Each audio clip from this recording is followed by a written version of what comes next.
मान सहित गोटे चाउलर चिल्लार रेसिपी शेयर करी जोटा कि इनस्टांट बनब आउ ए किसी भी इंग्रेडिएंट बेसी दरकार नहीं। आपन खाली चाउल और कंचा आलू रे बनै पारिबे। रेसिपीटी प्रथम रु शेष पर्यंत देखंतु केमिति लागुची निश्चय जणातु। आउ ए चिल्लाटी बहुत ही बढ़िया सॉफ्ट बनब। रेसिपीटी देखंतु एठी मु चाउल को बतुरई नैथली और आलू को चोपा छड़ेकी रखी देइथली।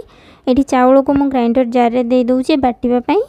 आउ हमर आलू को मध्य रफली काटिकी देदेवी जेहेतु बटा हब चाउल सह तो बेसी छोट करवा किसी आवश्यक नहीं। एटी आमर जेमती चकुलीर बैटर जेमती प्रस्तुत हुए जो कंसिस्टेंसी रे बटा हुए सेतिकी रखिकी पानी मु सेमिति बाटी देइची चिकन करी। आउ इठी अदा कंचा लंका धनिया पत्र को छेचिकी नहीं गली बहुत ही बढ़िया फ्लेवर आसीबो जेहेतु आमे बिना पियाज रसुण बनाऊचे। आउ स्वाद अनुसार लुण दे देकी बैटरटा को ढाली देली। आउ टिके एथिरे माने पानी आपण देई परिबे। आउ टिके पतला करले भी भलो हबो बेसी बहलिया करिवेनी। एठी देखंतु मु तावा गरम कर देकी पैन गरम कर देइछि सेथिरे बैटरटा को ढाली देबी।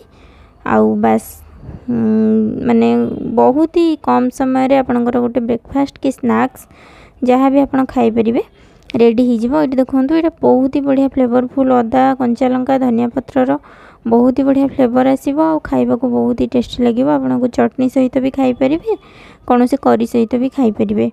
एठी देखंतु मा गोटे करके आपन को देखौची। प्रथमे आपन पैन रे तेल ग्रीस करी नै गले एई बैटरटा टिके शेप दबा को ठीक हे न थाए माने जोटी दउ संग संग ड्राई हो जाए तो आपन चाहिए शेप माने जोटी न रहिबो बैटरटा सेठी आपन आउ टिके ढाली की शेप दे परिबे।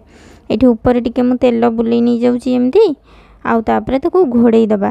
घोड़े देले ना ता ऊपर जो व्हाइट व्हाइट रही जाउची चाउलर ड्राई हैला परे सेटा आउ रहिबनी इवनली माने सबु भलो से सिझिबो। तापरे एठी देखंतु म आराम से उठेई देबी पिठाटा को।